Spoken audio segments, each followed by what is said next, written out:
ఏపీలో పోలీసుల దగ్గర మాత్రమే ఉండవలసిన సమాచారం బయటకు వస్తుంది. సైబర్ పోలీసుల దగ్గరుండే వ్యక్తిగత భద్రతకు చెందిన వివరాలు సోషల్ మీడియాలో ప్రత్యక్షమవుతున్నాయి. కూటమి ప్రభుత్వంలోని కొందరు వ్యక్తుల ద్వారా ఈ సమాచారం జనసేన సోషల్ మీడియాలో వస్తుంది.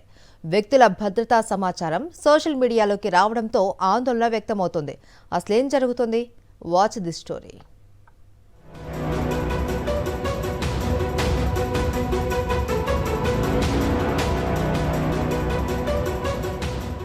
ఆంధ్రప్రదేశ్లో సోషల్ మీడియా కార్యకర్తలకు ప్రాణహాని తలపెట్టేలా కూటమి పార్టీల చర్యలు కొనసాగుతున్నాయి. పోలీసుల వద్ద మాత్రమే ఉండాల్సిన రహస్య సమాచారం బయటకొస్తోంది. దీంతో సోషల్ మీడియా కార్యకర్తల ప్రాణాలకు ముప్పు వాటిల్లే పరిస్థితులు కనిపిస్తున్నాయి. కార్యకర్తల మధ్య ఉన్న వైరంతో వారిలో కొందరి వ్యక్తిగత సమాచారం జనసేన పార్టీ సోషల్ మీడియాలో ప్రత్యక్షమవుతోంది. Social media activist Anil Nayak వ్యక్తిగత సమాచారం సోషల్ మీడియాలో పోస్ట్ అయింది.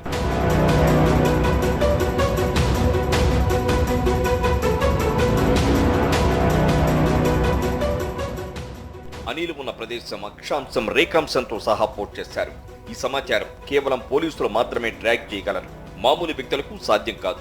ఈ చట్టవిరుద్ధ పోస్టులతో తనకు ప్రాణహాని కలిగేలా చేస్తున్నారని, తనకు ఏదైనా అయితే జనసేన పార్టీయే కారణమవుతుందని అనిల్ నాయక్ ఆందోళన వ్యక్తం చేశారు.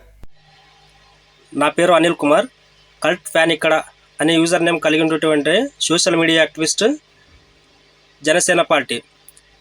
ఈయనకి నాకు ఏదో చిన్న గొడవ అయిందండి. నైట్ గొడవ అవగానే ఒక 5 minutesలో నా IMEI నెంబర్, నా లైవ్ లొకేషన్ మొత్తం తీసుకొచ్చేసాడండి. తీసుకొచ్చి అప్లోడ్ చేసేసాడండి, ట్వీట్ చేసేసాడండి.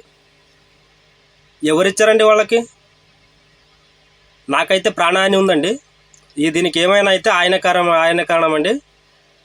జనసేన కార్యకర్తల తరపున నుంచి నాకైతే థ్రెట్ ఉన్నదండి. ఇది హైలీ సెక్యూర్డ్ డేటా, సిటిజన్ యొక్క మాన ప్రాణాలకు సంబంధించినటువంటి డేటా ప్రభుత్వ ఆధీనంలో ఉంటుంది, టెలికాం ఆపరేటర్ల దగ్గర ఉంటుంది.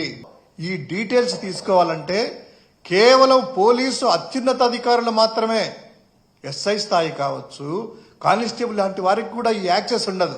పెద్ద పెద్ద అధికారులు కూడా కోర్టు అనుమతితోనో లేకపోతే DGP అనుమతితోనో ఇలాంటి ఫోన్ నెంబర్లు బట్టి డేటా సేకరిస్తారు కదా.